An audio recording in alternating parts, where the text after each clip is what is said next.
అలాగే నిలబడిగా పరిశుద్ధ గ్రంథం నుంచి వాక్యం చదువుకుందాం. ప్రసంగి గ్రంథము 3వ అధ్యాయం 1వ వచనం చదువుకుందాం. ప్రసంగి 3వ అధ్యాయం 1వ వచనం.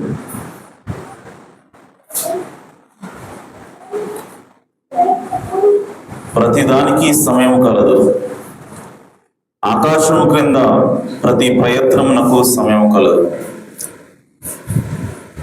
ప్రతిదానికి సమయం కలదు, ఆకాశము కింద ప్రతి ప్రయత్నమునకు సమయం కలదు. దేవుడు తన పరిశుద్ధ వాక్యం దీవించుగాక. తల వంచి చిన్న ప్రార్థన చేద్దాం. మహాపరిశుద్ధుడా, సర్వోన్నతుడా, మీ ఘననామమునకు స్తోత్రం నాయన. ఈ రాత్రికాల సమయంలో పాటల ద్వారా మీ నామాన్ని మహిమపరిచి ఉండగా మీరు సంతోషించి ఉన్నారని మేము నమ్ముచున్నాం నాయన. ఈ సమయంలో నాయన అత్యంత ప్రాముఖ్యమైనది మీ వాక్యం నాయన. అందులో మేము ప్రవేశించి ఉండగా చదవబడిన వాక్యం నీవే రాసావు కనుక దాన్ని వివరించవలసింది కూడా నీవే నా తండ్రి. కనుక ఈ రంగం మీదకి రండి, మా అందరి హృదయాలతో మాట్లాడండి, మమ్మల్ని దీవించమని ఆశీర్వదించమని ప్రభావ వేడుకుంటున్నాను. అలాగే నిలబడి నేను కేవలం నిమిత్త మాత్రుని, పాపం నుండి రక్షించబడిన పాపిని తప్ప మరేమి కాను తండ్రి. బలహీనుడు నన్ను మరుగు చేసుకొని మా అందరితో మాట్లాడమని, మమ్మల్ని దీవించమని ఆశీర్వదించమని మా ప్రభువును రక్షకుడునైనా యేసు క్రీస్తు నామములో ప్రార్థించడి వేడుకుంటున్నాను ప్రభు తండ్రి. ఆమేన్, ఆమేన్. దయచేసి కూర్చోవచ్చు. హల్లెలూయా. చాలా సంతోషం. మరి సోదరుడు రాజు యొక్క కుటుంబం మరి రావడం చాలా సంతోషం. మరి వారందరికీ కూడా ప్రభువుని తెలియజేస్తాను. అలాగే మరి సహోదరి రిబ్కా, చాలా సంతోషం. ఎవరికి కూడా ప్రభువుని యేసుక్రీస్తునామములో స్వాగతం. ఆమేన్. సరే, మంచిది. మరి చదువుకున్న వాక్య భాగం నుంచి రాత్రికాల సమయంలో కొద్ది నిమిషాల వాక్యం ధ్యానం చేద్దాం. ప్రతి బుధవారం కూడా ఈ మధ్య కాలంలో మనం దేని గురించి మాట్లాడుకుంటున్నామంటే ప్రార్థన గురించి మనం మాట్లాడుకుంటున్నాం. ఆమేన్. సో ప్రార్థన ఎలా చేయాలి, అలాగే ప్రార్థన చేసిన తర్వాత మనం ఏ విధంగా వేచి ఉండాలి, అలాగే వేచి ఉండే సమయంలో ఏ విధంగా మనం మన విశ్వాసాన్ని పట్టుకొని ఉండాలి అన్న విషయాల గురించి మనం మాట్లాడుతూ ఉన్నాం. అలాగే ప్రార్థించిన దాన్ని మనం పొందుకోవడానికి దేవుడు తగిన సమయంలో మనకి దాన్ని దయచేస్తాడని మనం మాట్లాడుకుంటున్నాం. ఆమేన్. సో పోయిన బుధవారం దేవుని గురించి మాట్లాడుకున్న వాటి అంశం ఏంటంటే దేవుని యొక్క సమయం. అంతేనా? అదేనా అంశం? గాడ్స్ టైమింగ్ ఎలా? Yes, God's timing. సో దాని గురించి మనం మాట్లాడుకున్నాం. అయితే ఈరోజు నా అంశం దేని గురించి అంటే, ఇప్పుడు మనం చదువుకున్నాం ప్రతి దానికి సమయము కలదు అని. There is time for everything and a season for every activity under the heavens. So ప్రతి దానికి కూడా సమయం కలదు, అలాగే సమయము అలాగే సీజన్ అని రాయబడింది బైబిల్. అంటే ప్రతి దానికి కూడా ఒక ఋతువు ఉంది. ఋతువు అంటే అదొక పీరియడ్ ఆఫ్ టైం, అంటే కొంతకాల వ్యవధి, దాన్ని మనం ఋతువు అంటాం. అంటే విత్తడానికి ఒక సమయం ఉంది, కోయడానికి ఒక సమయం ఉంది. అలాగే దేవుడు ఈ భూమి క్రింద ఉన్నదానికి ప్రతి దానికి కూడా ఒక సమయాన్ని ఇస్తా ఉన్నాడు. అది ఇక్కడ రాయబడింది ఏంటంటే, ఆకాశం కింద ప్రతి ప్రయత్నమునకు సమయం కలదు. అంటే ఆకాశం క్రింద ఉన్నదానికి ఒక సమయం ఉండదు జరగడానికి. మరి ఆకాశంలో, పరలోకంలో అంటే సీజన్స్ అనేవి, సమయాలు అనేవి, ఋతువులు అనేవి ఈ భూమి మీద మాత్రమే ఉంటాయి. పరలోకంలోకి వెళితే ఋతువులు ఉండవు. హల్లెలూయా. చూడండి, దేవుని వాక్యంలో ఆదికాండంలో మనం చూస్తాం. ఆదికాండంలో మొదటి అధ్యాయంలో దేవుడు ఏమని మాట్లాడుతున్నాడంటే, ఆయన భూమి ఆకాశం సృష్టించినప్పుడు చూడండి, ఆదికాండం 1వ అధ్యాయము 14వ వచనం సత్యండి.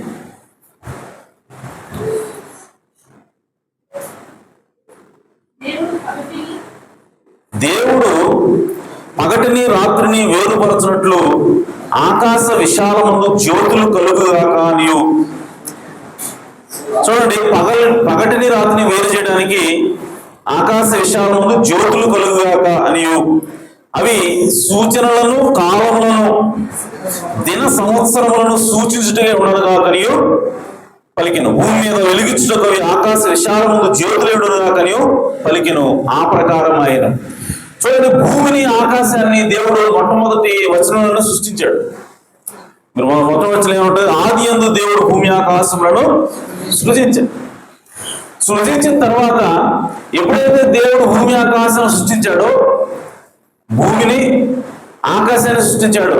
అంటే ఆకాశంలో ఉన్నటువంటి నక్షత్రాలన్నీ, ఆకాశంలో ఉన్నటువంటి సూర్యుడు కావచ్చు, వివిధ నక్షత్రాలు కావచ్చు, గ్రహాలు కావచ్చు, ఇవన్నీ కూడా మొదటి వచనంలో సృష్టించాడు దేవుడు. ఆమె సృష్టించిన తర్వాత దేవుడు, మన ప్రవక్త ఏమంటాడంటే, అక్కడ దేవుడు ఎప్పుడైతే భూమి ఆకాశాలను సృష్టించాడో ఆయన ఎలా చేశాడు దాన్ని అంటే, అది ఒక పెద్ద పేలుడు సంభవించింది. అక్కడ ఒక మండుతున్నటువంటి పెద్ద గోళం ఉన్నది, అగ్నిగోళం ఉన్నది. ఆ అగ్నిగోళం ఒకసారిగా పేలిపోయింది. పేలిపోయినప్పుడు దాని నుంచి మొక్కలు విడిపోయి పరిగెత్తుతూ ఉన్నాయి, పారిపోతూ ఉన్నాయి, లేదంటే వేగంగా ప్రయాణం చేస్తూ ఉన్నాయి. ఆ సమయంలో దేవుడు అంట ఒక్కొక్క మొక్కను తీసుకెళ్లి ఒక చోట ఆపుతున్నాడు, ఇంకో మొక్కను తీసుకెళ్ళి ఇంకొంచెం దూరం పండించి ఆపుతున్నాడు, ఇంకొక మొక్కను తీసుకెళ్ళి కొంచెం పైకి తీసుకెళ్ళి ఆపాడు. అలాగా ఆ మొక్కలు మండుతున్నటువంటి ఆ మొక్కలన్నింటినీ కూడా దేవుడు ఏం చేస్తా ఉన్నాడంటే, ఆ విధంగా స్ప్రెడ్ చేస్తా ఉన్నాడు. ఎక్కడ దేన్ని పెట్టాలని అక్కడ పెడతా ఉన్నాడు. అన్నాడు దేవుడు ఏం చేస్తున్నాడు అని అంటే, ఆకాశంలో తన మొట్టమొదటి బైబిల్ రాస్తున్నాడు అన్నాడు.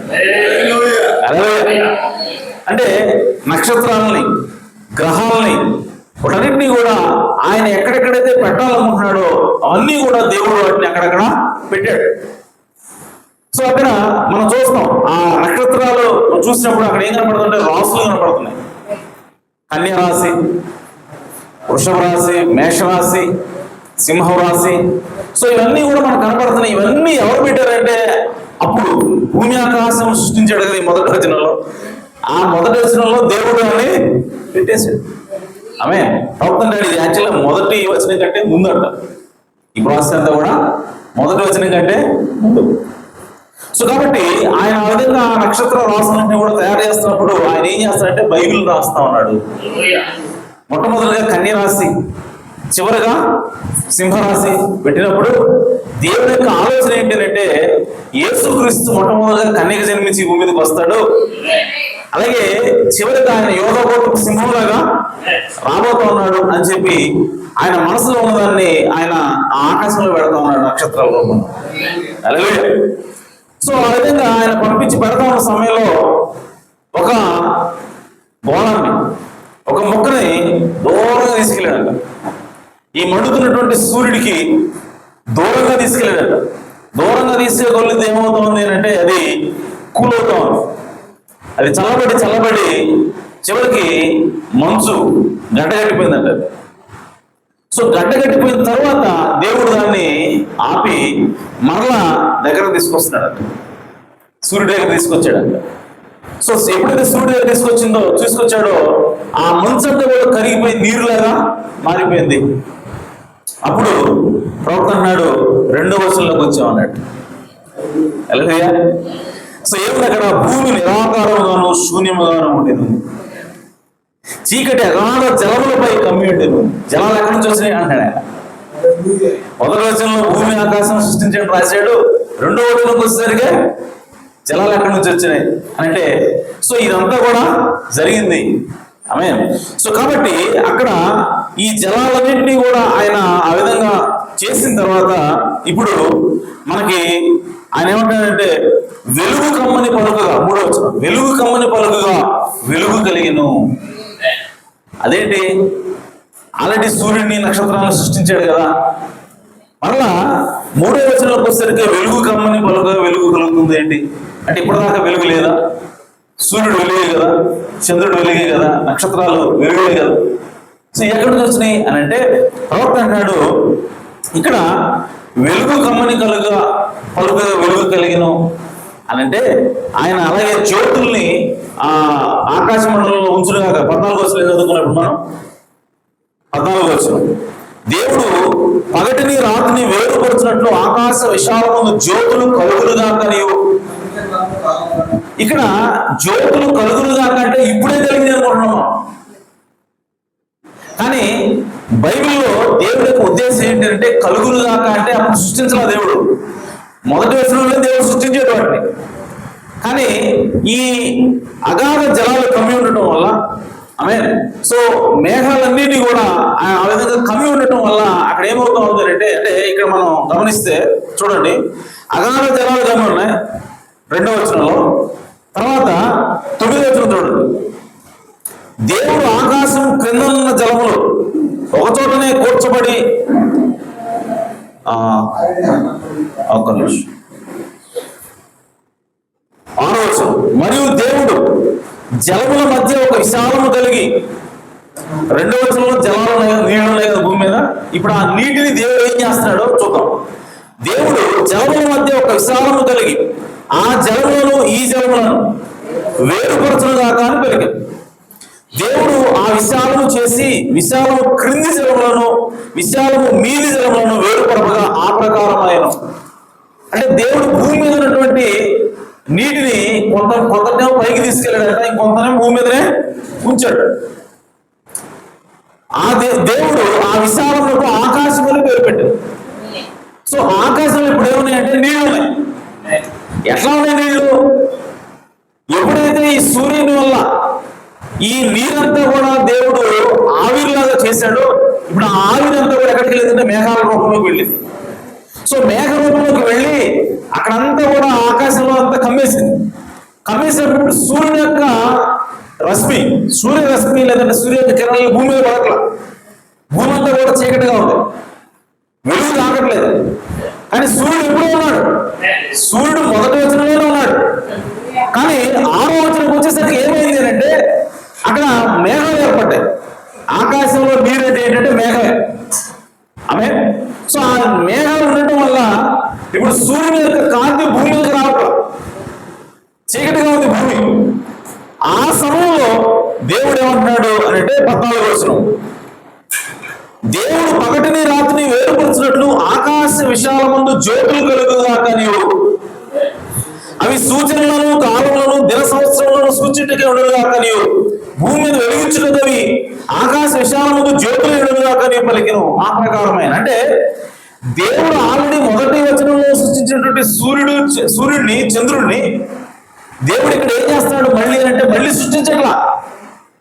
ఆల్రెడీ సృష్టించాడు, కానీ మేఘాల వల్ల వాటి కాంతి భూమికి రావట్లేదు. 6వ వచనంలో తయారు చేసినటువంటి మేఘాల వల్ల. సో 14వ వచనం దగ్గరకు వస్తే ఆయన ఏమంటాడంటే వీటన్నిటిని కూడా ఆయన క్లియర్ చేస్తున్నాడు. ఈ మేఘాలన్నింటినీ కూడా ఆయన క్లియర్ చేసి ఇప్పుడు సూర్యుని యొక్క కాంతి చంద్రుని యొక్క కాంతి భూమి మీద పడేలాగా చేస్తున్నాడు. అంటే జస్ట్ అవి ఉన్నాయి ఎప్పటి నుంచో, కానీ జస్ట్ వాటిని కనపడేలాగా చేస్తున్నాడు అంటే దాని అర్థం. అంతేగాని అప్పుడు సృష్టించేదని కాదు. దీన్ని పట్టుకొని చాలా మంది తెలియని ఏమంటారంటే 14వ వచనంలో సూర్యుని చంద్రుని సృష్టిస్తే మొదటి రోజు ఎప్పుడైంది? అస్తమయమును ఉదయమును కలుగగా మొదటి దినమైన మొదట్లోనే 2, 3 వచనాలు ఎట్లా వస్తారు అని అడుగుతున్నారు. ఆమె సూర్యుడు చంద్రుడు మొదటి వచనంలోనే రాయబడ్డారు, సృష్టించబడ్డారు. కానీ 14వ వచనంలో అది సృష్టి కాదు, కానీ ఆల్రెడీ ఉన్నదాన్ని దేవుడు క్లియర్ చేసి మళ్ళీ భూమి మీదకి వెలుగు రప్పిస్తున్నాడు అంతే.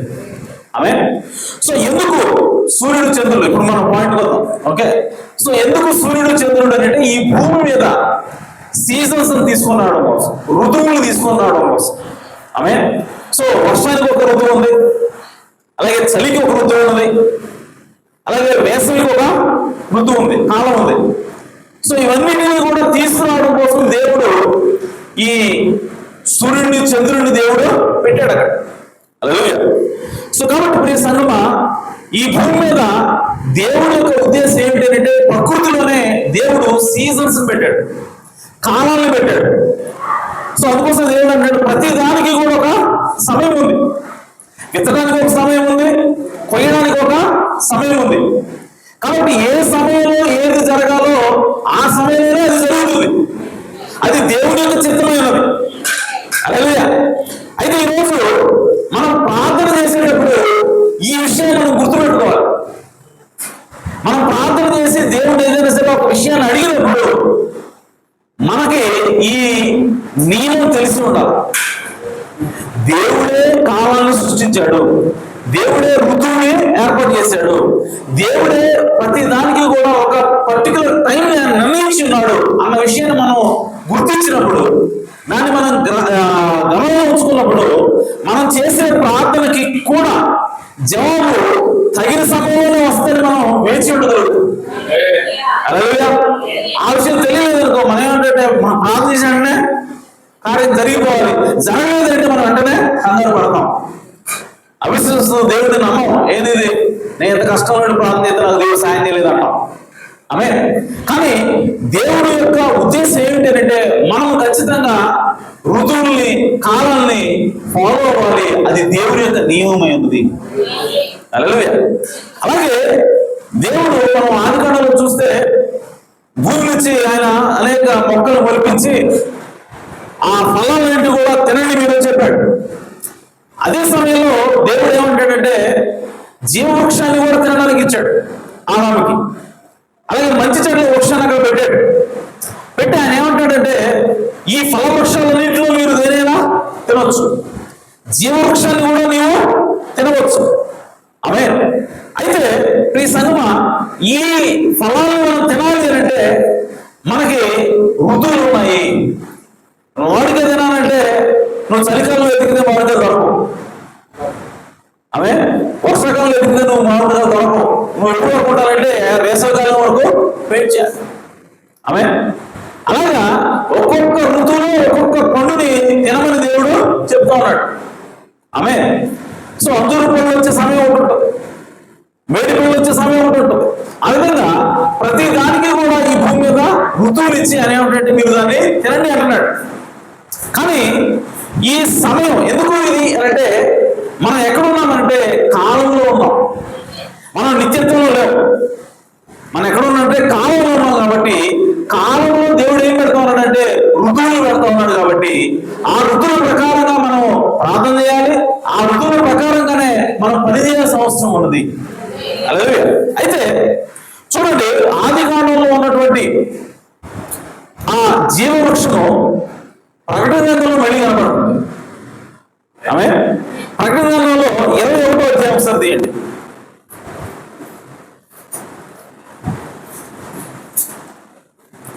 ప్రకటన 21 చూడండి. ఆది కాండంలో ఋతువులు ఉన్నాయా? ఆయా దినములు, కాలంలో కలుగుటకై సూర్యచంద్రులు దేవుడు సృష్టించాడు కదా. ప్రకటన గ్రంథం 21వ అధ్యాయానికి వచ్చేసరికి మనకేం కనపడతా ఉందో ఒకసారి చూడండి. 21:1 అంతటి నేను కొత్త ఆకాశము కొత్త భూమిని చూచితిని. ఏమంటే ఏం ఆకాశం అంటే కొత్త ఆకాశం. అంటే అంత ముందున్న ఆకాశం ఏంటది? పాతది. అంత ముందున్న భూమి ఏంటి? పాతది. సో మొదటి ఆకాశంలో మొదటి భూమి గతించిపోయింది, సముద్రంలో ఇక లేదు. ఆమేన్. సో చూడండి, అంటే ఈ భూమిని ఆకాశాన్ని దేవుడు ప్రకటన గ్రంథంలోకి వచ్చేసరికి ఏం చేస్తాడంటే నూతనంగా మారుస్తున్నాడు. ఈ భూమి ఆకాశంలో మారిపోయింది. ఆది కాండంలో ఉన్న భూమి వేరు, ఆకాశం వేరు. ప్రకటన గ్రంథంలో ఉన్నటువంటి ఈ భూమి ఆకాశము వేరు. ఆమేన్. సో ఆయన ఇంకా అంటాడు చూడండి, 23వ వచనం, 23 కాదు 21, 23. ఆ పట్టణంలో ప్రకాశించడానికి సూర్యుడైనను చంద్రుడైనను వారికి అక్కర్లేదు. మొదటి ఆది కాండం, ఒక నిమిషం, ఆది కాండంలో ఉన్నటువంటి ఆది కాండంలోనేమో సూర్యుడు చంద్రుడు ఉండాలని రాశాడు, దేవుడు చెప్పాడు. కానీ ఇక్కడ ప్రకటన గ్రంథంలోకి వచ్చేటువంటి కొత్త భూమి కొత్త ఆకాశాలు ఏం లేవంట, సూర్యుడు చంద్రుడు లేవు, అవసరం లేదు. అంటే దేవుడు ఏం చేశాడంటే కాలాన్ని ముగించాడు. దేవుడు ఏం చేశాడంటే సీజన్స్ తీసేస్తాడు. సో కొత్త భూమి కొత్త ఆకాశం, మనకి ఈ భూమి పాత భూమిలో మాత్రమే సీజన్స్ ఉంటాయి, పాత భూమిలో మాత్రమే ఋతువులు ఉంటాయి, పాత భూమిలో మాత్రమే మనకంటూ ఒక జరిగేటువంటి సమయం ఉంటది. కానీ కొత్త భూమి కొత్త ఆకాశంలో సీజన్స్ అనేవి ఉండవు, సూర్యుడు చంద్రుడు ఉండరు. ఆమేన్. సో 25, అక్కడ రాత్రి లేనందున పగలు లేదు, రాత్రి లేదు, అంటే చంద్రుడు కూడా అవసరం లేదు. ఆమేన్. సో రాత్రి లేనందున దాని గుమ్మములు పగటి వేళ ఏమాత్రములో వేయబడు, జనములు తమ మహిమను ఘనతను దానిలోకి తీసుకుని వచ్చారు. ఆమేన్. సో కాబట్టి ప్రియ సంగమా, ఈ సీజన్స్ అనేవి ఆది కాలంలో ప్రారంభించబడ్డాయి, ప్రకటన గ్రంథంలో అనగా కొత్త కొత్త ఆకాశాలు అది ముగించబడతాం. ఆమేన్. అలాగే మరి వెలుగు ఎక్కడి నుంచి వస్తాయంట? సూర్యుడు చంద్రుడు లేకపోతే కొత్త కొత్త ఆకాశంలో వెలుగు ఎక్కడిది? మరి గొర్రెపిల్ల వెలుగు. ఆమేన్. 22వ అధ్యాయం, దేవుని మహిమయే దానిలో ప్రకాశించుచున్నది, గొర్రెపిల్లయే దానికి దీపము. హల్లెలూయా. చూడండి, గొర్రెపిల్లయే దానికి దీపము. చూడండి, సూర్యుడు చంద్రుడు వాళ్ళకి అక్కర్లేదు. అలాగే ఇంకోటి మనకు కనపడుతుంది, 2వ వచనం చూడండి ఒకసారి. ఆ పట్టణపు రాజ వీధి మధ్యను ప్రవహించుట, 1వ వచనం, మరియు స్ఫటికం వలె మెరైనట్టి జీవ జలముల నది దేవుని యొక్క గొర్రెపిల్ల యొక్క సింహాసనం వద్ద నుండి ఆ పట్టణపు రాజవీధి మధ్యను ప్రవహించుట ఆ దూత నాకు చూపెను. ఆ నది యొక్క ఈవలను ఆవలను జీవ వృక్షం ఉండదు. అలాగే ఏమంటే నది ఉంది, నదికి ఈ ఒడ్డు ఉంటుంది, ఆ ఒడ్డు ఉంటుంది, 2 ఒడ్డులు ఉంటాయి, 2 పక్కలు ఉంటాయి. సో 2 పక్కల ఏముందంట? జీవ వృక్షం లేదు, జీవ వృక్షం ఏమంట అంటే జీవవృక్షం ఒకటే, కానీ అది 2 వైపులో ఉంది. అలాగే ఇది ఎలా సాధ్యము అని అంటే, ఇటువైపు ఈ ఒడ్డుకు వచ్చి చూసినా జీవవృక్షం ఉందంట, ఈ ఒడ్డుకు వచ్చి చూసినా జీవవృక్షం ఉందంట. ఆమె అయితే ఆ జీవవృక్షం మధ్యలో నుంచి ఈ విధంగా 2 కొమ్మలు వచ్చి ఇటు ఈ ఒడ్డు మీద ఈ ఒడ్డు మీద ఉన్నాయి. అంటే ఆ జీవవృక్షంలో ఎన్ని కొమ్మలు ఉన్నాయి? 2 కొమ్మలు ఉన్నాయి. జీవవృక్షం ఒకటే, కానీ నా లోపల 2 కొమ్మలు ఉన్నాయి. ఆమేన్. సో ఆ జీవవృక్షము ప్రభువైన యేసుక్రీస్తు అన్నాడు. సో ప్రభువైన యేసుక్రీస్తు అంటే ఆయననే ఆమె కూడా భాగమే ఉన్నది. హల్లెలూయా. సో ఆదాములో అవ్వయేది లేదు, అలాగే యేసుక్రీస్తులో కూడా తన వధువు భాగమే ఉన్నది. అందుకోసం జీవవృక్షము ఇటువైపు ఉన్నదంట, ఇటువైపు ఉన్నది. హల్లెలూయా. సో ఇప్పుడు ఆ జీవవృక్షము ఫలాలు ఫలిస్తుందంట. చూడండి, ఆది కాండంలో ఉన్నటువంటి వృక్షాలు ఫలాలు ఎప్పుడు ఫలిస్తాయి? సీజన్స్ ప్రకారం, ఋతువుకు తగినట్టుగా ఫలిస్తాయి. కానీ ఇక్కడ అంటే ఇప్పుడు మనం కాలంలో ఉన్నాం, భూమి మీద ఉన్నాం. ఇప్పుడు మనకి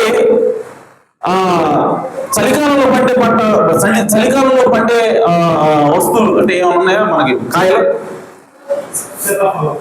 సీతాఫలం, ఓకే, సో ఇప్పుడు సీతాఫలం, ఇప్పుడు సీతాఫలం చెట్టు దగ్గరికి వెళ్తే సీతాఫలం ఉంటాయా? ఖాయం. మరి ఇప్పుడు ఏం కనపడుతుంది? మనకు మామిడి పళ్ళు కనపడుతుంది. ఆమె సో సీతాఫలం రావాలంటే నువ్వు చలికాలం రాగా వేచి ఉండాలి. ఆమె అంటే నెలకు ఒక రకమైన పంట మనకు వస్తుందా? కాదు, ఋతువుకు తగ్గట్టుగా వెళ్తాం. కానీ ఇక్కడ చూడండి, ఇక్కడ ఏం రాబడిందంటే పడినది ఇప్పుడు ఆ పట్టణపు రాజవీధి మధ్యన ప్రవహించిన అభేదనాలను చూపాను. ఆ నది యొక్క ఏముల నామము జీవవృక్షముడెను. అది నెల నెలకు, ఎప్పుడంట నెల నెలకు ఫలించుచు 12 కాపులు కాయను. అంటే అక్కడ సీజన్ లేదు, ప్రతి నెల కాపే, ప్రతి నెల పంటే. అది ఎప్పుడైతే సీజన్ ఒక 3 నెలలు ఉంటుంది పంట. కానీ అక్కడ సీజన్స్ లేవు కాబట్టి, అది నిత్యత్వం కాబట్టి అందులో ప్రతి నెల కూడా కాపు వస్తూ ఉంది, ప్రతి నెల కూడా ఫలాలు వస్తూ ఉన్నాయి. ఆమేన్. సో కాబట్టి సీజన్స్ అనేవి ఈ సంగమా అవి భూమి మీద ఉన్నంత కాలం మనకి తప్పదు. ఆది ప్రకారమే మనము లోబడి పనిచేయాలి, ఆ నియమం ప్రకారమే లోబడి మనము ప్రార్థన చేయాలి, ఆ నియమం ప్రకారమే లోబడి మనము పని చేయాలి. అలాగే సో కాబట్టి ఇప్పుడు మన అంశం ఏంటంటే ప్రార్థన చేసేటప్పుడు చేసిన వెంటనే మనం జవాబు వస్తుంది అని మనం ఎప్పుడూ కూడా ఆశ పడుకోకూడదు. అలాగే సో దేవుడు తగిన కాలంలో ఆయన మనకి దాన్ని దయచేస్తాడన్నటువంటి విశ్వాసంతో మనం ఉండాలి. అలాగే సో ప్రశ్నలు మరియు జవాబులు అనేటువంటి వర్తమానంలో 148వ ప్రవక్త అన్నాడు, ఇప్పుడు ఆగండి, ముద్రలు ఎన్నడూ కాలాన్ని ముగించలేదు. ముద్రలు ఓపెన్ అవ్వగానే కాలం ఆగిపోవాలి. ఆమె మరి ఏది ముద్రలు ముగిస్తుంది అని అంటే, ఎప్పుడు కాలం ముగిస్తుంది అని అంటే, వేల పరిపాలన ముగిసే వరకు కాలము లేదా కాలములు కొనసాగుతూనే ఉంటాయి. అదే సో ఈరోజు మనం ఏమనుకుంటున్నాం అంటే, 7వ ముద్ర ఓపెన్ చేయబడింది, పలుకుబడినటువంటి మాట ద్వారా మనం కార్యాలు చేయాలి. సో చేయాల్సి వచ్చినప్పుడు ఇంకా మనం ఎందుకు పలుకుబడిన మాట ద్వారా చేయలేకపోతున్నాం? మనం మాట్లాడేది జరగాలి కదా అని మనం అనుకుంటున్నాం. ఒక్కోసారి మనం ఫ్రస్ట్రేట్ అవుతాం. సో ఇంకా స్థితికి రాలేదు మనం అనుకుంటాం. కానీ మనం ఎక్కడున్నాం అంటే ఇంకా కాలంలోనే ఉన్నాం, కాలం ఇంకా ముగించబడాల. సో దానికి ఆ పలుకుబడిన మాట ద్వారా కార్యాలు జరిగేదానికి కూడా దానికి ఒక కాలం ఉంది, ఇక్కడ దానికి ఒక ఋతువు ఉంది. ఆ ఋతువు చేతులు ఆడాల. అలాగే సో కాబట్టి కొనసాగుతూనే ఉంటాయి. లేదు, 1000 ఏళ్ల పరిపాలన ముగిసిన తర్వాతే కాలం ముగిస్తుంది. అలాగే అంతవరకు అది ఉంటూనే ఉంటుంది. ఆమేన్. సో కాబట్టి కాలము ముగించినంత వరకు, కాలము ఉండేంత వరకు ఇన్స్టెంట్ గా పనులు జరగవు. ఆమేన్. ఒకవేళ జరగాలంటే దానికి ఒక కాలం ఉంటూ ఉండాలి. కానీ నీవు 1000 ఏళ్ల పరిపాలన దాటి వెళ్ళిన తర్వాత, నువ్వు కొత్త ఆకాశంలోకి వెళ్ళిన తర్వాత, ఇప్పుడు ఏ చెట్టు నువ్వు యేసుక్రీస్తులో లేచి వెళ్ళిపోవాలంటే నీకు దానికోసం వెయిట్ చేయాల్సిన అవసరం లేదు. ఆమె వెంటనే లేచి వెళ్ళిపోతే అదే ఇప్పుడు చెట్టు నువ్వు లేచి పక్క వెళ్ళిపోవాలంటే పోదంటే పోదని కాదు, ఇట్ టేక్స్ టైం. అదే దానికి ఒక సమయం తీసుకుంటుంది. ఎందుకంటే మనం ఎక్కడ ఉన్నాం? కాలంలో ఉన్నాం, సీజన్స్ ఉన్నాయి ఇక్కడ. ఆమె ప్రతి దానికి కూడా ఒక సమయం అనేది ఉంటుంది. కాబట్టి మనం ప్రార్థన చేసేటప్పుడు కానీ, మనం మాట చదివిస్తున్నప్పుడు కానీ, మనం దేనికోసం ఈ యొక్క నీళ్ళని గుర్తుపెట్టుకోవాలి. అలాగే కాబట్టి మనము కాలం ఎప్పుడైతే ముగించబడుతుందో ఇకప్పుడు మనం దేనికోసం కూడా వెయిట్ చేసినా అవసరం లేదు. అప్పుడు ఎందుకంటే సీజన్స్ ఉండే నువ్వు మాట్లాడితే వెంటనే జరుగుతుంది. నువ్వు ఏది కావాలంటే అక్కడ వస్తుంది, ఎందుకంటే నిత్యత్వంలో ఉన్నాం కాబట్టి. అలాగే ప్రవక్త పరలోక వరుడు మరియు భూలోక వధువు యొక్క భవిష్యత్తు గృహం అనే వర్తమానంలో 425 ఓ పరిశుద్ధ పర్వతమా, అక్కడ సువర్ణమయమైన స్వచ్ఛమైన అద్దం వంటి బంగారు వీధులు, ఇళ్ళు మరియు పార్కులు ఉంటాయి. ఒకవేళ మీరు దీన్ని చదవాలనుకుంటే ప్రకటన 21:18 చూడండి. అక్కడ జీవవృక్షం ఉంటుంది. అది ప్రతి నెలకు ఒక్కొక్క రకమైన ఫలమును చొప్పున 12 రకముల ఫలములను ఇస్తుంది. ఈ ఫలములను తినే ప్రజలు తమ ఆహారాన్ని ప్రతి నెల మార్చుకుంటారు. ప్రవక్త ఏమంటాడంటే ఇక్కడ 12 నెలల్లో 12 రకాల కాయలు వస్తాయి అంట. ఇక్కడైతే ఒక చెట్టు ఒకే రకం, కానీ జీవవృక్షానికి ఒకటే చెట్టు కానీ 12 రకాల కాయలు వస్తాయి అంట. హల్లెలూయా. సో కాబట్టి వాళ్ళు ప్రతి నెల వాళ్ళ ఆహారాన్ని మార్చుకుంటారు. ఈ నెలలో తిన్న ఫ్రూట్ వచ్చే నెల ఉండదు, వచ్చే నెలలో తిన్న ఫ్రూట్ ఇంకొక 3 నెలల్లో ఉండదు. ఆ విధంగా వారి యొక్క ఆహారాన్ని, తమ ఆహారాన్ని ప్రతి నెల మార్చుకుంటారు. ఎందుకంటే దెర్ ఈస్ నో సీజన్, అక్కడ ఋతువు అనేది ముగించబడింది కాబట్టి అక్కడ ప్రతి నెల కూడా అక్కడ ఆహారం అనేది దొరుకుతుందని ప్రవక్త మాట్లాడుతూ ఉన్నాడు. హల్లెలూయా.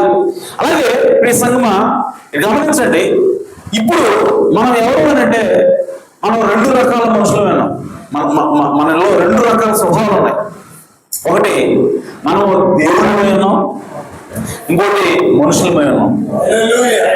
యేసుక్రీస్తు పరిపూర్ణ దేవుడు, పరిపూర్ణ మనిషి. కానీ మనము పరిపూర్ణ దేవుడు కాదు, పరిపూర్ణ మనిషి కాదు. అలాగే యేసు ఒకటిగా స్టేట్మెంట్ కానీ మనం దేవుడు. అలాగే సో కానీ బైబిల్ ఏం చెప్తుందంటే, ఎలా చెప్తున్నా సహోదరుడా, ఎక్కడ ఉన్నది? దేవుడివి మనిషివి అని ఎలా చెప్తున్నాం? ఒకసారి చూడండి, కీర్తనలు 82వ కీర్తన.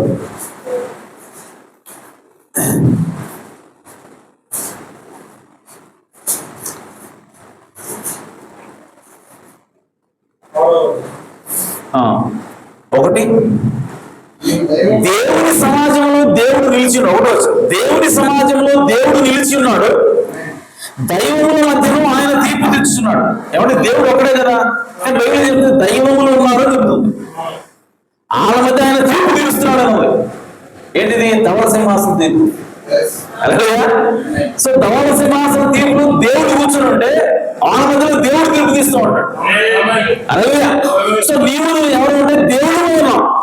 అలాగే 6వ వచనం, మీరు సరే దేవుళ్ళు అంటే మన దేవుడే కదా. సో ఈ దేవుడు డెఫినేషన్ చెప్తున్నాడు, వీళ్ళకి ఏముందో దేవుడు చెప్తున్నాడు. 6వ వచనం, మీరు దైవములనియు మీరు అందరూ సర్వోన్నతుని కుమారులనియు నేనే సెలవిచ్చి ఉన్నాను. అయినను మీరు దేవుళ్ళే అయినా ఇతర మనుషులు చనిపోయినట్లు మీరు చనిపోరు. హల్లెలూయా. అధికారంలో కూలినట్టు మీరు కూలరు. సో కాబట్టి మనము దేవుళ్ళే అయినప్పటికీ మనకి మనుషుల్లాగా మరణం కూడా ఉంది. అంటే మనం దేవుళ్ళని అలాగే మనుషులు. హల్లెలూయా. సో కాబట్టి ప్రియ సంగమా, మనము దేవుడుగా ఉన్నప్పుడు అనగా యేసుక్రీస్తు కూడా ఆయన దేవుడుగా ఉన్నాడు, మనిషిగా ఉన్నాడు. దేవుడుగా ఉంటే మనకి సీజన్స్ ఉండవు. యేసుక్రీస్తు కూడా దేవుడు, ఆయన దేవుడు ఎట్ ద సేమ్ టైం దేవుడుగా ఉన్నాడు, మనిషిగా ఉన్నాడు. సో ఆయన దేవుడుగా ఒక్కసారి దేవుడిగా మాట్లాడతాడు, అలాంటప్పుడు ఆయనకి సీజన్స్ ఉండవు. చూసారా, యేసుక్రీస్తు ఏం మాట మాట్లాడినా ఇమీడియట్, ఇన్స్టెంట్. అలాగే ఎందుకంటే ఆయన పరిపూర్ణ దేవుడు. ఆయన ఒక ప్రత్యేకమైనటువంటి లోకంలో జీవిస్తాడు. ఒక ప్రత్యేకమైనటువంటి లోకంలో జీవిస్తూ ఉన్నాడు. ఆయన పరిపూర్ణ దేవుడు కనుక అలాగే ఆయన మాట్లాడితే ఇమీడియట్గా జరుగుతాం. కానీ నువ్వు పరిపూర్ణ దేవుడుగా కాదు, నిన్ను పరిపూర్ణ మార్చడం కోసం ఈ వర్తమానం వచ్చింది. అలాగే సో ఆ పరిపూర్ణత నీలోకి వచ్చేంత వరకు నువ్వు కూడా పలికితే ఇన్స్టెంట్ గా జరగదు. 3 మినిట్లో నువ్వు పలికితే జరగాలి అంటే నీకేం కావాలంటే పరిపూర్ణ కావాలి. నువ్వు దేవుడు ఎలా పరిపూర్ణ, నువ్వు అనేది పరిపూర్ణ కావాలి. అలా కావడం కోసమే, అలా చేయడం కోసం ఈ వర్తమానం వచ్చింది. అలాగే కానీ యేసుడు ఈ భూమి మీదకి వచ్చినప్పుడు ఆయన పరిపూర్ణ దేవుడైనాడు, పరిపూర్ణ మానవుడైనాడు. కాబట్టి ఆయన వేరే లోకంలో జీవిస్తున్నట్టుగా ఉన్నాడు. ఆయన చేసే కార్యాలు కావచ్చు, ఆయన మాట్లాడే మాటలు కావచ్చు. ఆయన చెట్టు దగ్గరికి వెళ్ళాడు.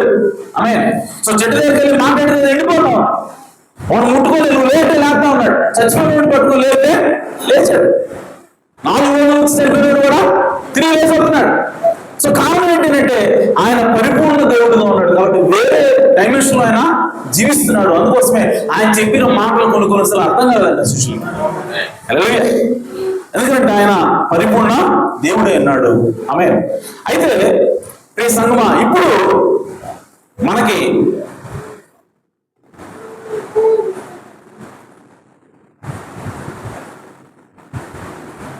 అన్నాడు పరిపూర్ణ విశ్వాసం అనే వర్తమానంలో 112. కానీ యేసు ఎవరికీ తెలియని ఒక లోకంలో జీవించాడు.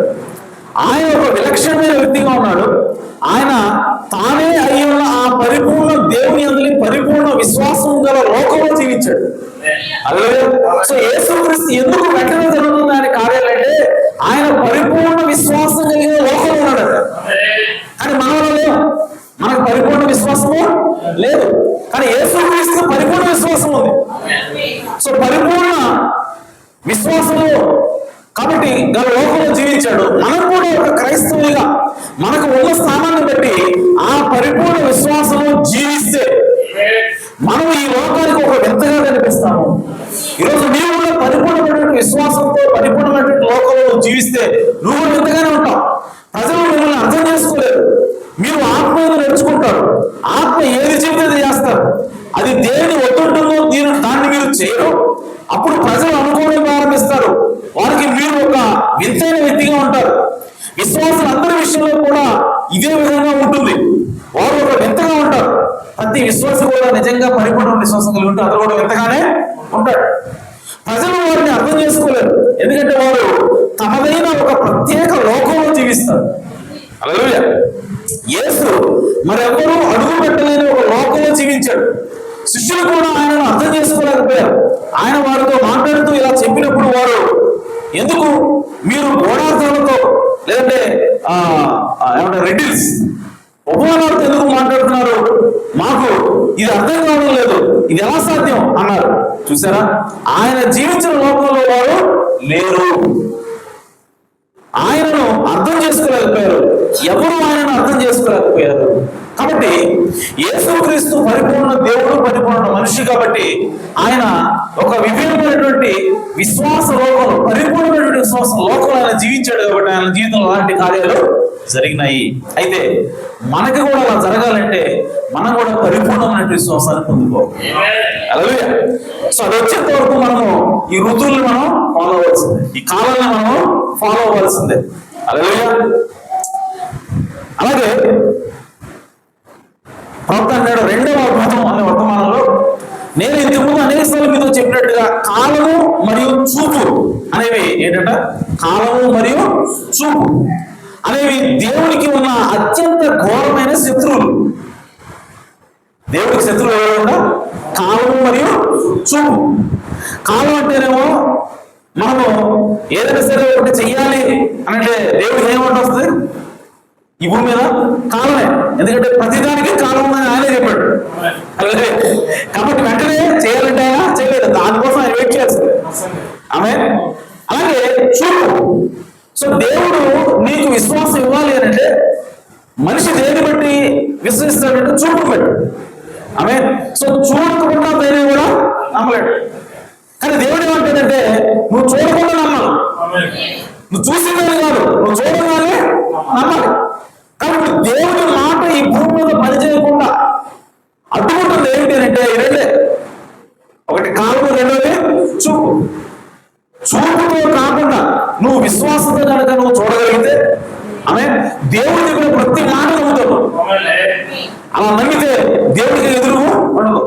దేవుడు తన కార్యాలు చేసుకుంటానే వెళ్తాడు. కాబట్టి అత్యంత ఘోరమైన శత్రువులు కాలము మరియు చూపు. మీరు చూస్తారు, కానీ వాటిలో ఏ ఒక్కటి కూడా దేవుని గురించి దేనిని ప్రకటించదు. మీరు ఏదైనా వెంటనే అప్పటికప్పుడే జరిగిపోవాలని కోరుకుంటారు, అంతే కదా. మనకు వెంటనే ఇమీడియట్ జరగాలని మనం కోరుకుంటాం. కానీ దేవుడు విషయాల పట్ల తనదైన సమయాన్ని తీసుకుంటాడు. ఒక కార్యం చేయాలంటే మనం ఏమనుకుంటాం, వెంటనే జరిగిపోవాలనుకుంటాం. కానీ దేవుడు సమయాన్ని తీసుకుంటాడు, తనదైన సమయాన్ని తీసుకుంటాడు. కాబట్టి చెప్పబడిన ప్రతి దానిని మనం కేవలం నమ్ముదాం. ఆమె దేవుడు ఏది చెబితే ఏం చేయాలి, మనము నమ్మి ముందుకు సాగటమే. అలా కాకుండా ఏది జరగలేదు, చెప్పలేదు దేవుడు జరగలేదు జరగలేదేంటి, చెప్పాడు కదా దేవుడు జరగలేదేంటి అని అంటే ప్రవక్త అన్నాడు ఆయన తనదైన సమయాన్ని తీసుకుంటాడు. ప్రతి దానికి కూడా ఒక సమయం అనేది దేవుడు నిర్ణయించాడు కాబట్టి ఆ నిర్ణయ సమయంలోనే జరుగుతుంది. అలాగే దత్తత అనే వర్తమానం మరియు మనం ఆత్మకు లోబడుతున్నప్పుడు మనం నేర్చుకోవాల్సిన ఒక గొప్ప పాఠాన్ని గుర్తుంచుకున్నాం. అదేమిటంటే ఎన్నడూ తొందరపడకూడదు. అలాగే ఎన్నడూ తొందరపడదు. నువ్వు ప్రార్థన చేసినప్పుడు ఎప్పుడు కూడా తొందరపడి నాకు జరగలేదే అని నువ్వు నిరాశ పడకూడదు. ఎప్పుడు తొందరపడకూడదు. చూసారా, మీ సమయాన్ని తీసుకోండి, విశ్వాసం ఉంచండి. మనం దేవుని ఏదైనా అడిగి ఉంటే దేవుడు ప్రార్థనకు జవాబిస్తారని గుర్తుంచుకోండి. అలాగే నువ్వు గుర్తుంచుకోవాల్సింది ఏంటి అని అంటే వెంటనే కార్యం జరుగుతుంది కాదు.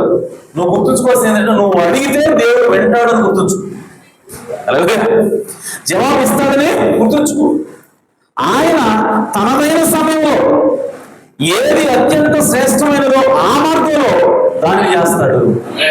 అలాగే సో తన సమయంలో శ్రేష్టమైన మార్గంలో దేవుడు చేస్తాడు దాన్ని. అంతేగాని నువ్వు అనుకున్న సమయంలో కాదు, నువ్వు అనుకున్న మార్గంలో కాదు. ఆమె అది మనకు సరిగ్గా సరిపోయేలా జరిగేలా చూస్తాడు. ఒకవేళ అది నిజం కాకపోతే మరి అంటే అలా దేవుడు చేయటం అన్నది నిజం కాకపోతే, ఆయన సమయంలో శ్రేష్టమైన దాన్ని చేసిన మార్గంలో జరిగించుకుని నిజం కాకపోతే, దేవుడు జరిగిస్తాడు అన్నది నిజం కాకపోతే అన్నాడు. మరి ఈ ఉదయం మనం ఇక్కడ ఏం చేస్తున్నాం? మనం దేనికోసం క్రైస్తవత్వాన్ని చెప్పుకుంటున్నాం? క్రైస్తవ్యం అంటే ఏంటి అని మనం ఎన్ని నిర్వచనం చెప్తున్నాం కదా, ఎంత దేనికోసం చెప్తున్నాం? మనం అక్కడ జరగకపోతే, దేవుడు పని చేయకపోతే అసలు ఏది చెప్పుకోవడం వేస్ట్ కదా. ఆమె ఒకవేళ ఇది దేవుడి వాక్యం కాకపోతే, నువ్వు నమ్మింది ఏదైతే ఉందో ఆ నమ్మింది దేవుడి వాక్యం కాకపోతే, సో దేవుడు దాన్ని నెరవేర్చకపోతే, ఆమె ఇది సత్యం కాదు. అప్పుడు మనుషులందరికంటే మనం అత్యంత దౌర్భాగ్యంగా మిగిలిపోతాము. హల్లెలూయా. సో కాబట్టి దేవుడు ఏదైనా సరే ఒకటి వాగ్దానం చేస్తే అది ఖచ్చితంగా దేవుడు నెరవేర్చి తీరుతాడు, అందులో డౌట్ లేదు, నో డౌట్ ఇన్ ఇట్. కాకపోతే సమయం తీసుకుంటాడు దేవుడు. కాకపోతే నువ్వు అనుకున్న మార్గంలో కాదు, దేవుడు ఏదైతే శ్రేష్టమైన మార్గం ఆ మార్గంలో దేవుడు నెరవేరుస్తాడు. సో కాబట్టి మనం చేయాల్సింది ఏంటంటే వేచి ఉండటమే. మనం చేయాల్సింది ఏంటంటే దేవుడి యొక్క వాక్యం పట్ల నమ్మకం ఉంచడమే మనం చేయాల్సింది. మిగతా ఆయన చూసుకుంటాడు తగిన సమయంలో. అలాగే ఆయన ప్రవక్త ఆ గడియ వచ్చి ఉన్నదని వర్తమానం. ఇప్పుడు యేసు ఇక్కడ మాట్లాడుతూ తండ్రి సమయం వచ్చి ఉన్నది అని చెప్పాడు. ఇప్పుడు ప్రతిదానికి కాలంలో ఉన్నాయి. మీరు ఆ మాట నమ్ముతారా? మీరు ఒక నిర్దిష్ట కాలంలో విత్తుతారు, మరియు ఒక నిర్దిష్ట కాలంలో కోస్తారు. అలాగే విషయాలు జరగడానికి తగిన సమయం ఆసన్నమయ్యే కాలాలు కొన్ని ఉంటాయి. మీరు ఆ మాట నమ్ముతున్నారా అని ప్రవక్త అన్నాడు. హల్లెలూయా. కాబట్టి మీ సంగమా, మనము ఖచ్చితంగా ప్రతి దానికి కూడా ఒక సమయం ఉంటుంది కాబట్టి ఆ సమయం ప్రకారమే దేవుడు పనిచేస్తాడు. కాబట్టి మనం ప్రార్థన చేసినప్పుడు ఆ విషయాన్ని గుర్తించుకొని మనం విశ్వాసం కలిగి ఉండాలి. హల్లెలూయా. అలాగే ప్రవక్త అన్నాడు ఈ వర్తమానం కూడా ప్రతి ఋతువుకి కూడా ఒక్కొక్క వర్తమానాన్ని దేవుడు ఇస్తా ఉన్నాడు. అలాగే ఈ గడియకి దేవుడు ఒక వర్తమానాన్ని ఇచ్చాడు. కాబట్టి ఈ గడియలో ఏదైతే వర్తమానం ఇచ్చాడో ఆ వర్తమానం మనకు పనిచేస్తుంది. వేరే గడియకి, వేరే వారికి, వేరే సమయానికి ఇచ్చినటువంటి వాక్యము మీకు పనిచేయదు. మోషేకి ఇచ్చింది ఇప్పుడు పనిచేయదు, నోవాకి ఇచ్చింది మోషే కాలంలో పనిచేయదు, మోషేకి ఇచ్చింది యేసుక్రీస్తు కాలంలో పనిచేయదు. అలాగే ఇప్పుడు ఈ కాలంలో ఏదైతే వాక్యం ఇచ్చాడో ఆ వాక్యమే మనకు పనిచేస్తుంది. అలాగే భక్తుడు అంటాడు మనము ఈ గడియ కోసం నిర్ణయించబడ్డాం కాబట్టి మనల్ని ఏది తోపుతుంది, మనల్ని ఏది తట్టి లేపుతుంది, మనల్ని ఏది పరిపూర్ణతలో తీసుకెళ్తుంది అని అంటే నీకు లోకల్ మెసేజ్ నిన్ను లేపాలి. ఒకవేళ లోకల్ మెసేజ్ వినొచ్చు ఈ కాలంలో, కానీ అది ఏమీ ప్రభావం చూపించదు, అది నీకు లోపలికి వెళ్ళదు. జాబ్ మెసేజ్ నువ్వు వినొచ్చు ఈ కాలంలో, కానీ అది కూడా నీ మీద అలాంటి ప్రభావం చూపించదు. కానీ ఎప్పుడైతే ఈ గడికి నిర్ణయించబడినటువంటి ఈ గడి వర్తమానం నువ్వు వింటావు, నువ్వు ఈ గడికి నిర్ణయించబడ్డావు కాబట్టి ఆమె అది ఖచ్చితంగా నిన్ను తట్టి లేపుతుంది. నీలో విశ్వాసం అనేది పురుగొడుతుంది, నిన్ను పరిపూర్ణంగా తీసుకురాల్సింది. కాబట్టి ప్రియ సంగమా, ఈ గడియ ఏ గడియలో దేవుడు పనిచేస్తాడో ఆ గడియలో మనం వేచి ఉండటం ఎలాగా ఇంపార్టెంట్ అలాగే ఏ గడిలో వచ్చే వాక్యాన్ని ఆ గడిలో మనం స్వీకరించడం కూడా అంతే ఇంపార్టెంట్. అలా చేసినప్పుడే దేవుడు మన మధ్యలో పని చేస్తాడని దేవుని యొక్క వాక్యం తెలియజేస్తా ఉంది. హల్లెలూయా. అలాగే ప్రవక్త అంటున్నాడు,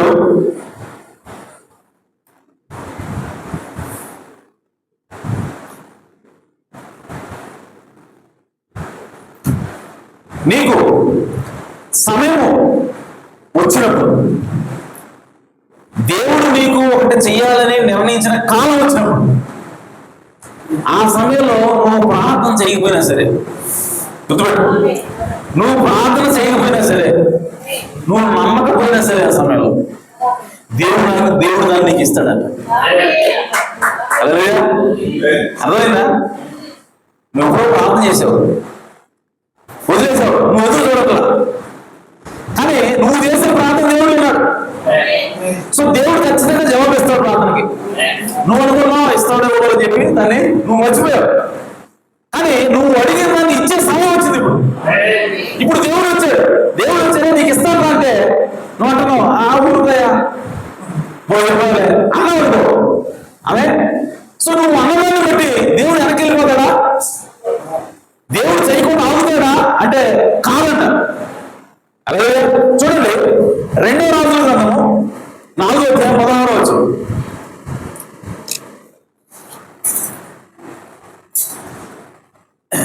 చెప్పిన ముగిస్తాను. 2వ రాజులు 4వ అధ్యాయం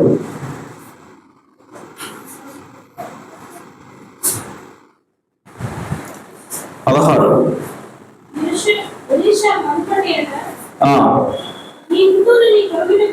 మరుసటి ఏట అని చెప్తున్నాడు ఆయన. మరుసటి నెక్స్ట్ ఇయర్ ఈ ఋతువున నీ కవిత కుమారుడు ఆమెతో అన్నాడు. ఆయన టైం చెప్తున్నాడు. అదేనా నీకు దేవుడు ఇస్తాడంటలా, అనేది స్పెసిఫిక్ ఒక టైం చెప్తున్నాడు.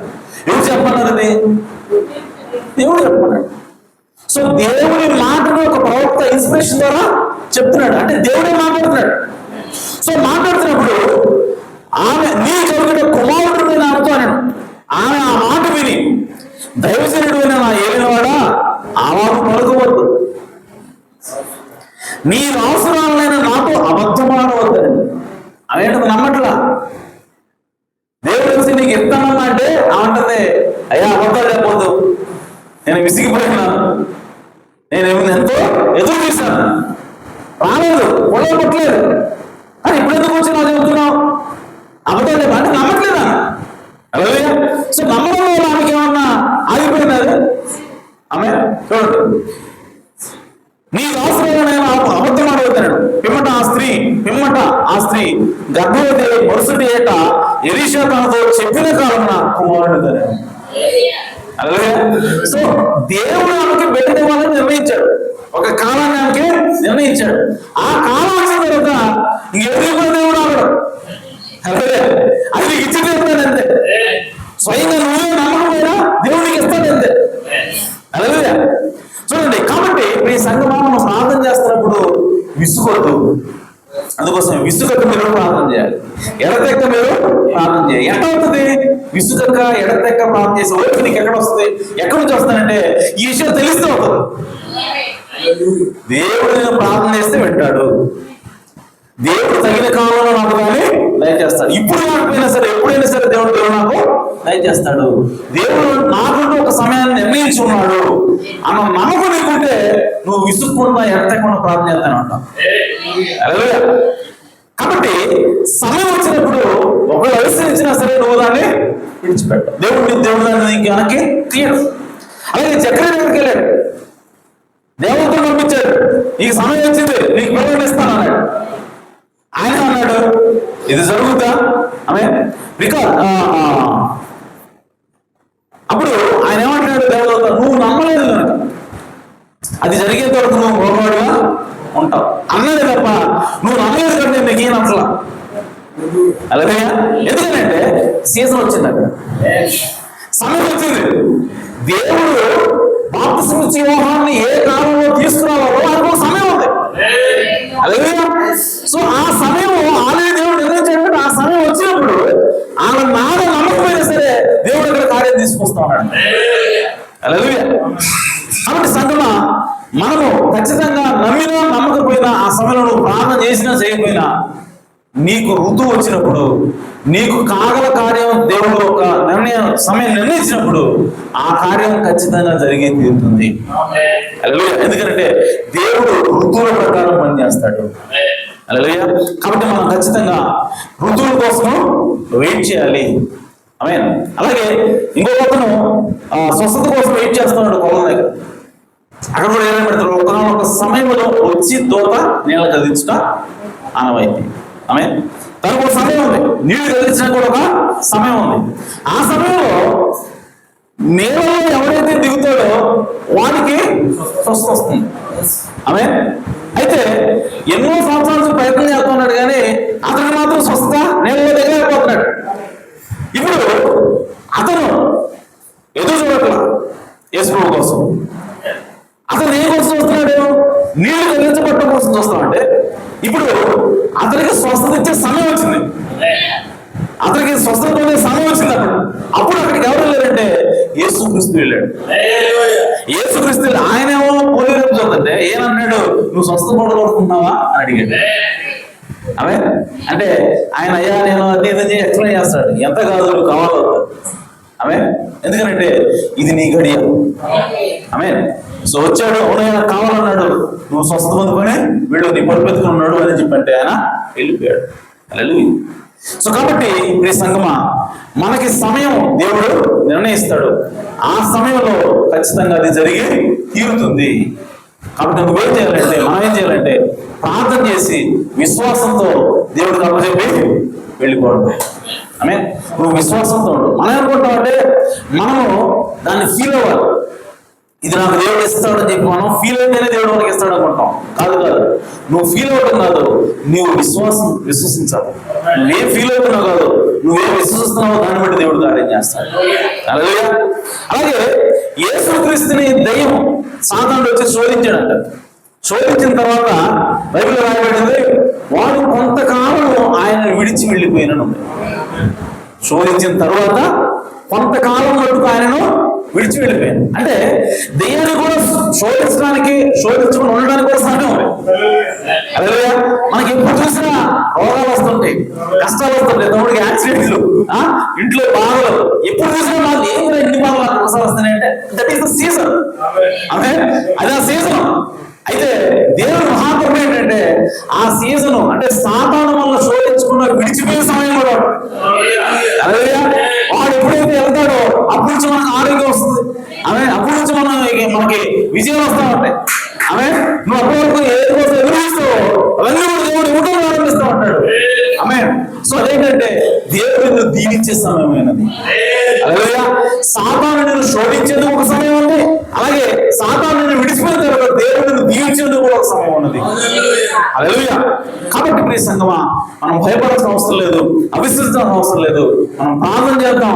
దేవా, దేవుడు నువ్వు ఖచ్చితంగా నాకు ఒక సమయాన్ని నిర్ణయించున్నావు, ఆ సమయం ప్రకారంగా నాకు పని చెయ్యి, నాకు సహాయం చేయని చెప్పి మనకు దేవుడు ప్రార్థన చేసి ఒప్పుకొని విడిచిపెట్టి దేవుడికి అప్పచెప్తే దేవుడు ఖచ్చితంగా ఆ సమయంలో వచ్చి నీకు సహాయం చేస్తాడు. ఆమె చివరికి ఒక కోటు 2 కోట్లు నేను ముగిస్తాను.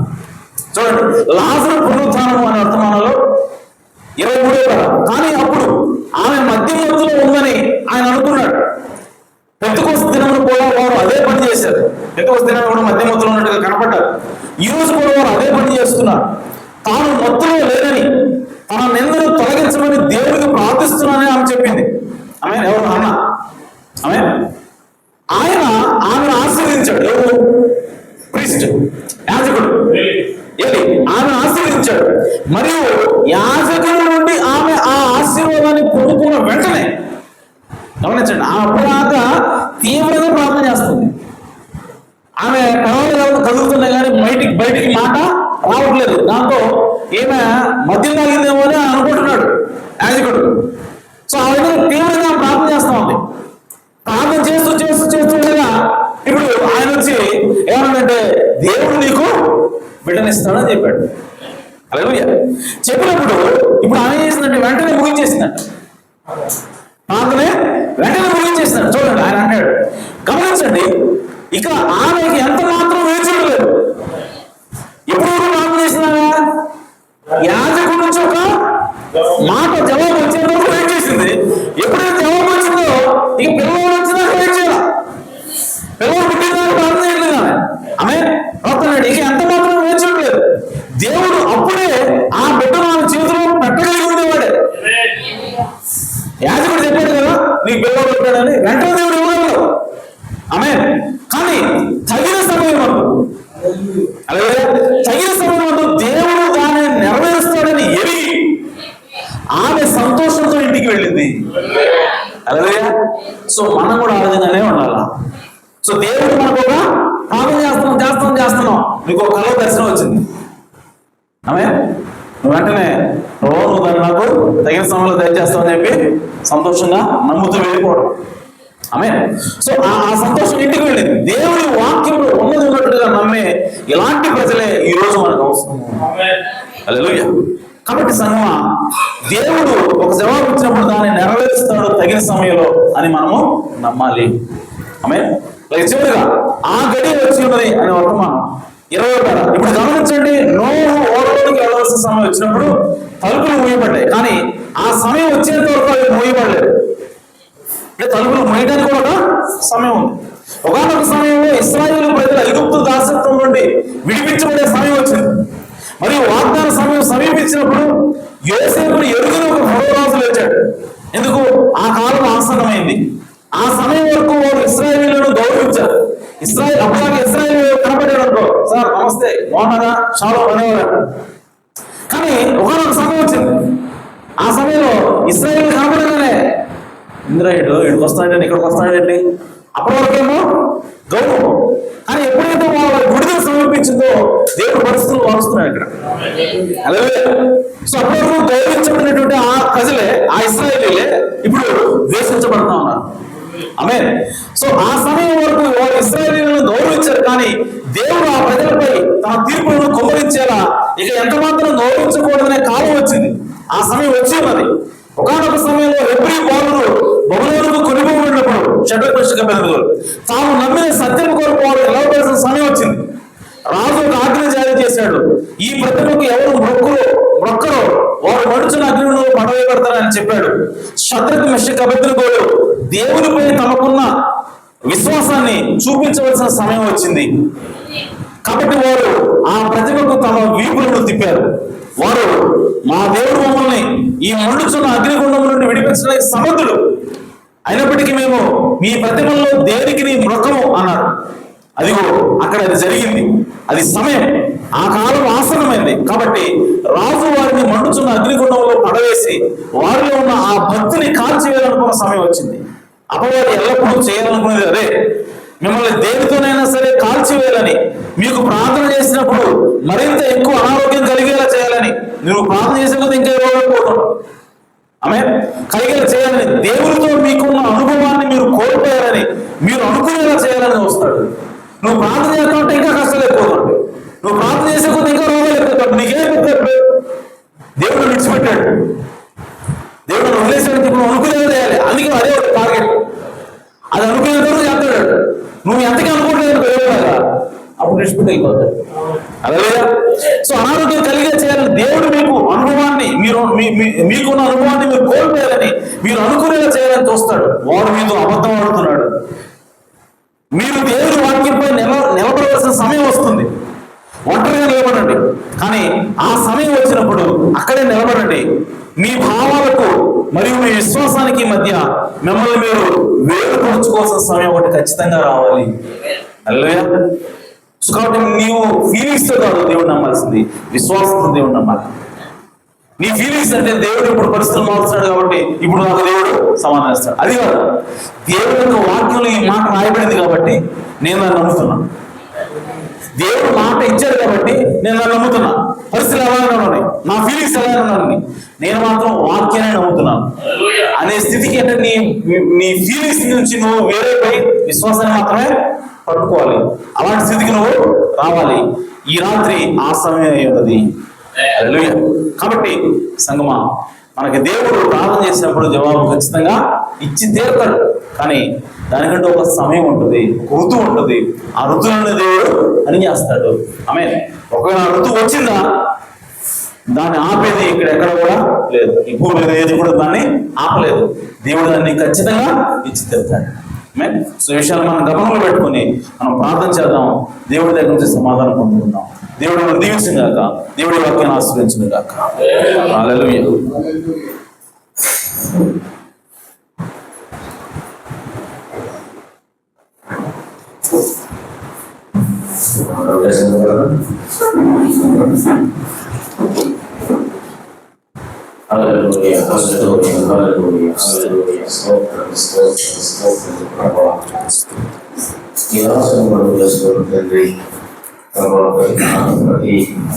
సమయం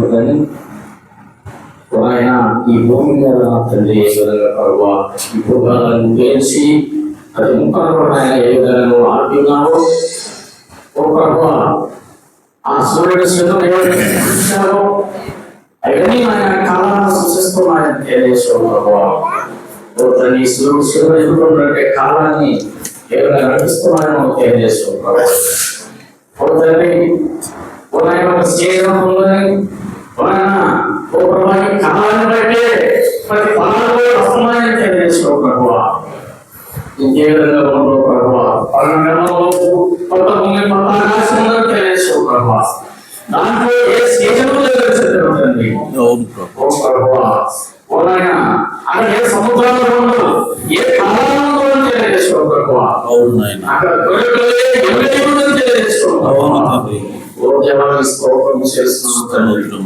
ఈ భూమి సమయాలు కాబట్టి నా తండ్రి నువ్వు దేవుడి కోసం ప్రార్థన చేసినప్పుడు ఆ దేవుడు నీ బాధ ఆలోచించాడు. అయితే దేవుని యొక్క సమయం కొరకు నువ్వు ఎదురు చూడాలని చెప్పావు తండ్రి. ఓ ప్రభువా, ఈ సమయం వచ్చినప్పుడు నా తండ్రి ఆ సమయంలో ఆ మనుషులుగా అవిశ్వాసులు అగ్నిమంత్రి కూడా ఆ సమయం వచ్చి ఖచ్చితంగా నీ సమయం వచ్చినప్పుడు ఆ వ్యక్తి నమ్మి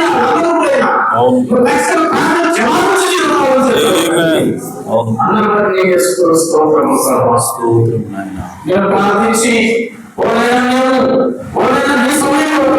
చూసేటువంటి విశ్వాసం మా ఫీలింగ్స్ నీవు చేసిన వాగ్దానం నీ దాన్ని కొరకు ఎదురు చూసే వాక్యం అవును నాయన. తండ్రి ఆ వ్యక్తి నాయన ఆ నీరు వైపు చూస్తున్నాడు ప్రభు. ఆ నీరు వైపు చూస్తున్నాడు కానీ నా తండ్రి స్వయంగా నీవే ఆ వ్యక్తి స్వస్థ పొందుకునే సమయం వచ్చినాడు నా తండ్రి. స్వయంగా నీవే వచ్చి నువ్వు స్వస్థ పొందుతున్నావని మాట్లాడావు ప్రభు. అవును నాయన. ఆ వ్యక్తి స్వస్థ పొందిన సమయం అది నీ సమయం తండ్రి. అవును నాయన. ఆ వ్యక్తిని స్వస్థపరిచే సమయం వచ్చింది కదా నా తండ్రి. ఆ సమయాన్ని బట్టి నా తండ్రి ఆ వ్యక్తిని స్వస్థపరిచావు. అనేక బిడ్డలు లేని సమయంలో ప్రభు వారు నమ్మకం ప్రభు నువ్వు బిడ్డలు ఇచ్చావు ప్రభు. అవును నాయన.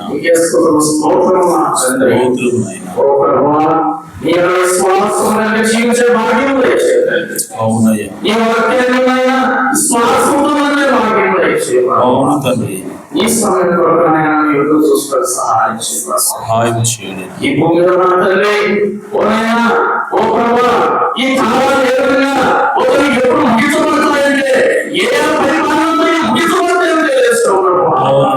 ఓ తండ్రి మాట ఎప్పుడు జరుగుతుందంటే ఓ తండ్రి ఈ యొక్క అవును నాయన.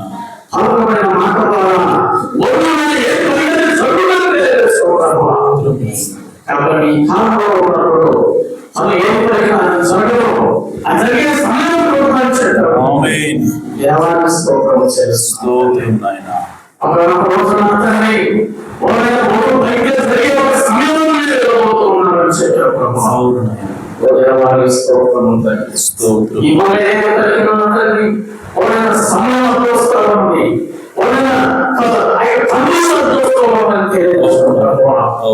దేవాన్ని స్తోత్రం చేస్తాం. చూసేదాన్ని నమ్మకాలు కానీ ఓ ప్రభువా శ్వాసం చెప్పారు ఈ వాక్యం మాట్లాడి మా కళ్ళతో చూసి ఒకరిని కళ్ళతో చూసినట్లయితే జరగలేదు ప్రభువా. శ్వాసముతో దాన్ని నమ్మి ప్రభువా, నా జీవితంలో ఈ బంధం పొందుకునే భాగ్యం దయచేయండి. హల్లెలూయా, హల్లెలూయా, హల్లెలూయా, హల్లెలూయా. స్తోత్రం, స్తోత్రం. స్తోత్రం నాయన.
హల్లెలూయా, హల్లెలూయా.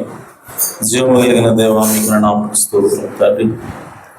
నిజముగా నాయన, మేము ప్రార్థన చేసేటప్పుడు అయా అతను ఏ విధంగా విశ్వాసం కలిగి ఉండాలో, మీ మాటను ఏ విధంగా మీ విశ్వాసంతో పట్టుకొని ఉండాలో అయా మాకు నేర్పిస్తున్న దేవా మీకు స్తోత్రం తండ్రి. నిజముగా అయా కాలములను, ఋతువులను, దినములను, సంవత్సరములను నీవే నిర్ణయించి ఉన్నావు నాయన. ప్రతి కాలంలో ప్రభువా అతన్ని ప్రతి పనికి కూడా ఒక కాలం నిర్ణయించి ఉన్నావు తండ్రి. అలాగే నాయన మా జీవితాల్లో కూడా అయా అతన్ని ప్రతి పనికి కూడా, ప్రతి కార్యములకు కూడా నువ్వు ఒక కాలాన్ని నిర్ణయించి ఉన్నావు తండ్రి. అయా మేము ప్రార్థన చేసినప్పుడు అయా తండ్రి ఆ కాలం ప్రకారమే నువ్వు పని చేస్తావు, మాతో మాట్లాడుతున్నావు కనుక నాయన ఆ కాలం కొరకు వేచి ఉండేలాగా అయా మా విశ్వాసాన్ని పురుకొల్పమని ప్రార్థిస్తున్నాను తండ్రి. అయా మేము విసుగకుండా తండ్రి, తొందరపడకుండా ప్రభువా అయా నా తండ్రి మీ యొక్క నిర్ణయ కాలం కొరకు అయా మేము ఓపికతో కనిపెట్టేవారిగా అయా మమ్మల్ని నిలబెట్టమని ప్రార్థిస్తున్నాను తండ్రి. నిశ్చయముగా నా తండ్రి ఆ కాలం వచ్చినప్పుడు ఖచ్చితంగా ఓ నాయనా అది జరిగి తీరుతుందని మాతో మాట్లాడావు ప్రభువా. ఒకవేళ మేము ప్రార్థించకపోయినా అయా విశ్వసించకపోయినా ఆ కాలం వచ్చినప్పుడు నువ్వు ఖచ్చితంగా దాన్ని మాకు దయచేస్తావని చెప్పిన దేవుడు ప్రభువా. ఆ విశ్వాసంతో నాయన మేము ముందుకు సాగడానికి సహాయం చేయండి అయా. మా జీవితాల్లో ప్రభువా ఉన్న ప్రతి లోపమును నాయన సరిచేయమని ప్రార్థిస్తున్నాను అయా. సంఘమును మీరు జ్ఞాపకం చేసుకునండి తండ్రి అయా. పరిపూర్ణమైనటువంటి అయా తండ్రి స్థితిలోకి, పరిపూర్ణ విశ్వాసంలోకి ప్రభువా సంఘం నడిపించమని ప్రార్థిస్తున్నాను అయా. ఈ భూమి మీద మీరు ఉన్నప్పుడు నాయన పరిపూర్ణ విశ్వాసము కలిగి ఉన్నారు తండ్రి. ఆ పరిపూర్ణ విశ్వాసపు అయా లోకంలో నాగరికతలో మీరు బ్రతికి ఉన్నారు తండ్రి. అలాగే మేము కూడా ఆ పరిపూర్ణతను సాధించేంత వరకు ప్రభువా మీ కృపకు తోడుగా ఉంచమని ప్రార్థిస్తున్నాను. ఆ పరిపూర్ణ విశ్వాసాన్ని పొందుకునేంత వరకు అయా మీ కృపకు తోడుగా ఉంచమని ప్రార్థిస్తున్నాను. పేతురుతో అన్నావు, ఇదిగో పేతురు నీ విశ్వాసము పడిపోకుండా నేను ప్రార్థించున్నానని చెప్పి అవుతుంది ఆయన.